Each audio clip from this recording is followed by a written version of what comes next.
Hello and welcome to This Is Baltimore 2, where we show you what's good in your Baltimore neighborhood. I'm your host, Odessa Rose, and today we are at Corner Baptist Church for the Bahamas National Youth Choir. Walk past Corner Baptist Church at the corner of White Avenue and Bel Air Road, and you will hear the joyous sound of the choir singing hymns and spirituals.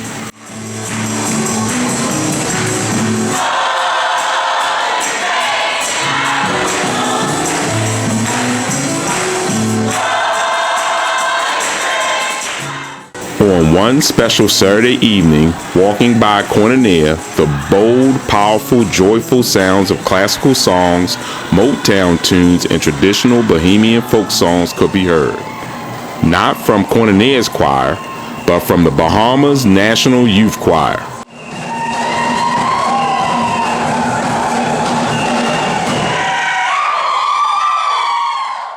Founded in 1983, the Bahamas National Youth Choir consists of members ranging in ages from 15 to 27.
From his seat, its founder and director, Dr. Adderley, discreetly directs the choir as they perform.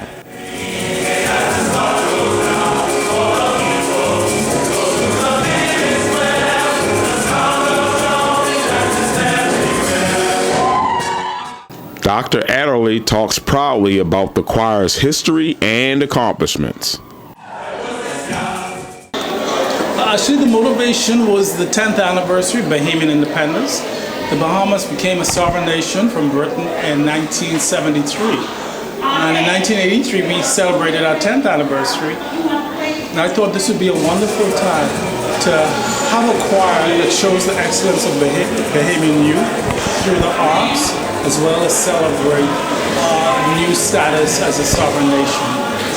And it has been going ever since. And we're very, very delighted to have the support of the Bahamas government and to be officially recognized as a national cultural institution.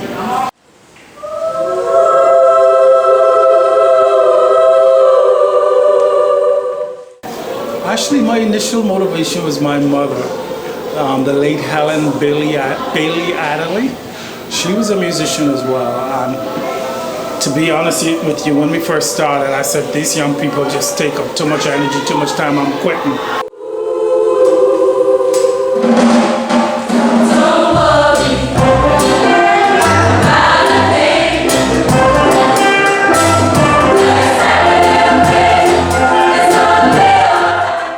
She says, no, you see the good job you're doing and transforming some of their lives, and some of them have nothing else to do. You have to give them an outlet for their personal development and their growth, and for their artistic development as well.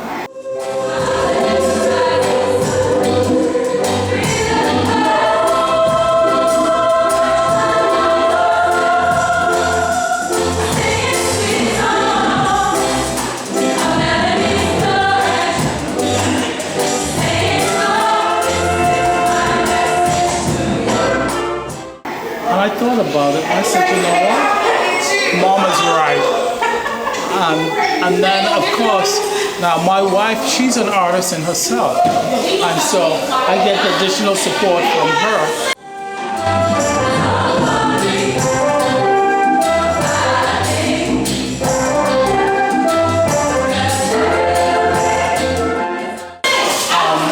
She's more into the dance side of things. Like my niece, who is the choreographer. So they've all been motivations to me and to keep it going. I can't let the young people down. I just can't, and I can't let my country down.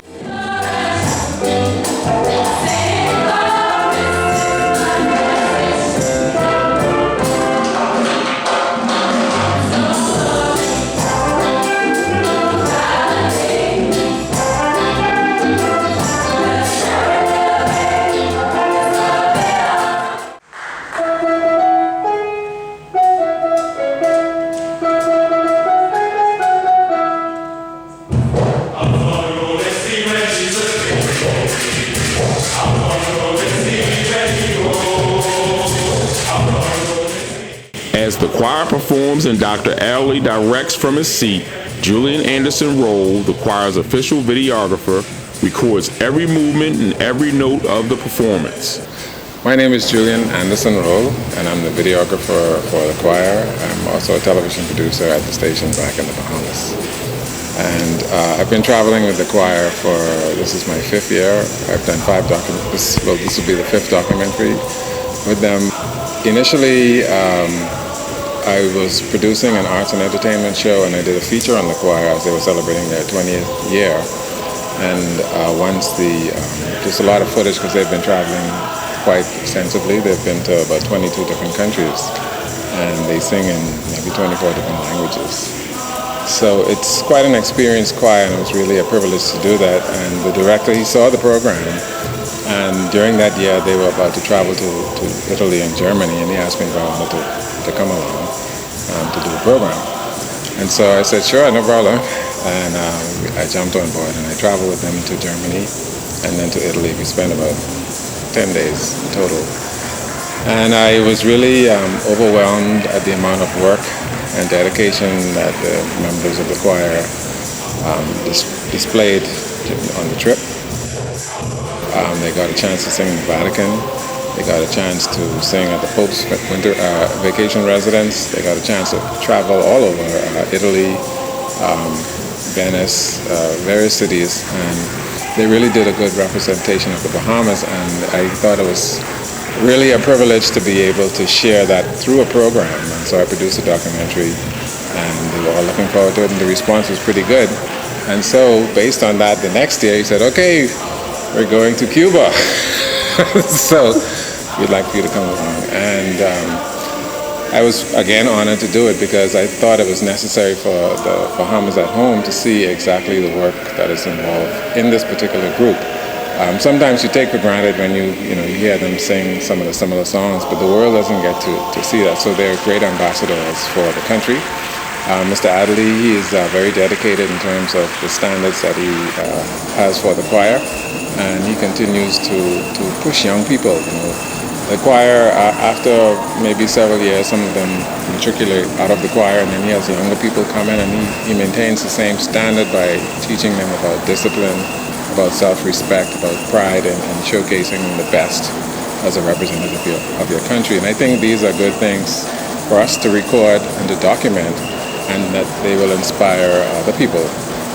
My daughter was inspired to join the choir, and this is her 4th year. She's also a member of the choir. So it's also good for me to be on the trip, to watch her be a part of this whole thing.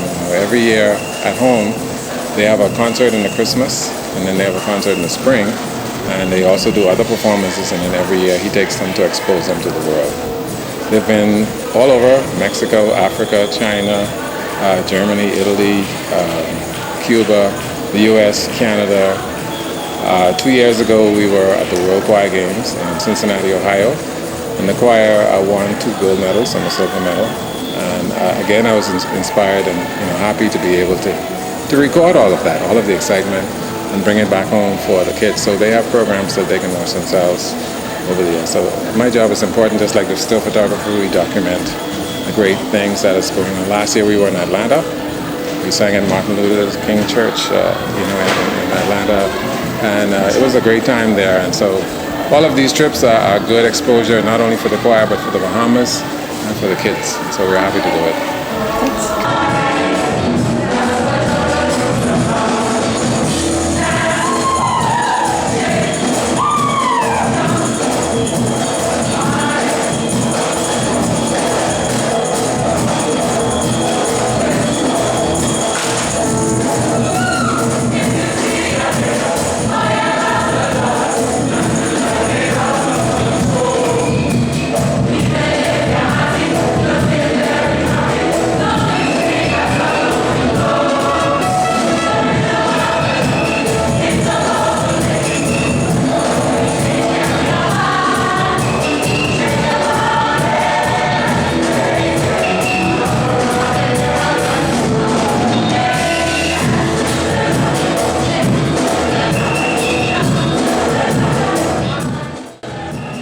Choir member Davia Wims discusses her experiences with the choir.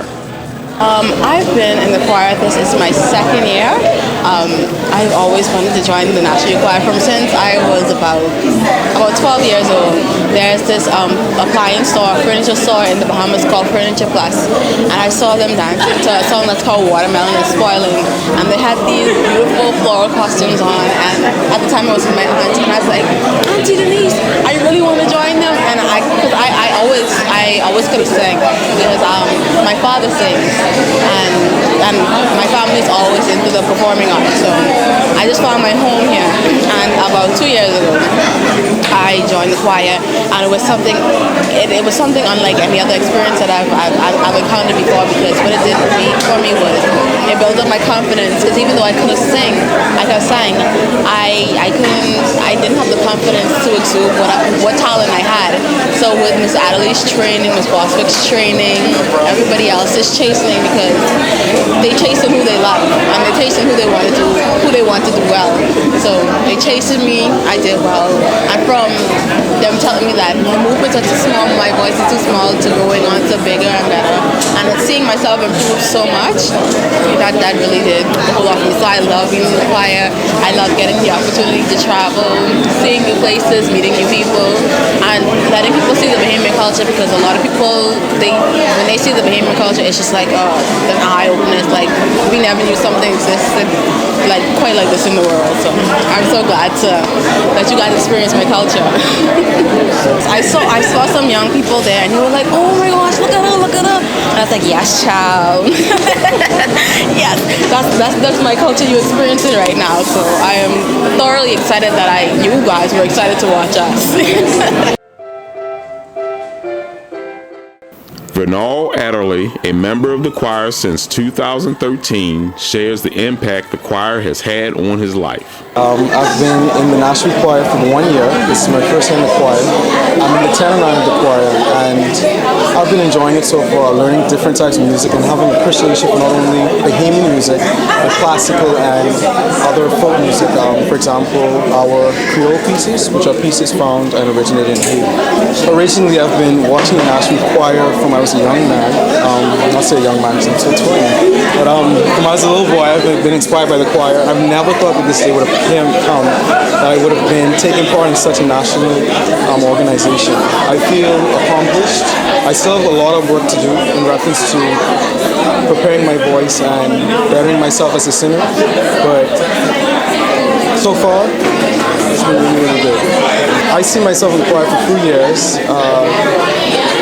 With the knowledge and the teachings I've been given from my directors, Mr. Cleophas R.E. and Assistant Director Odessa, I see myself going further, trying out for other senior choirs located in the Bahamas and hopefully internationally.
Bishop Miles explains how Koinonia Baptist Church came to host the choir in Baltimore. This opportunity was just dropped in our lap by the providence of God. We were, Sarah Holley from the Smithsonian wanted a place in Baltimore that would host the choir. She called me from a long-standing relationship, and we put it together. and I thank God that they chose us to come and do it. We have been richly blessed by these young people who represent the best of the African tradition on the west of the Atlantic. We commend them for the marvelous job that they've done. We look forward to them returning again.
The choir treated Koinonia to an impromptu performance of Pharrell Williams' Happy.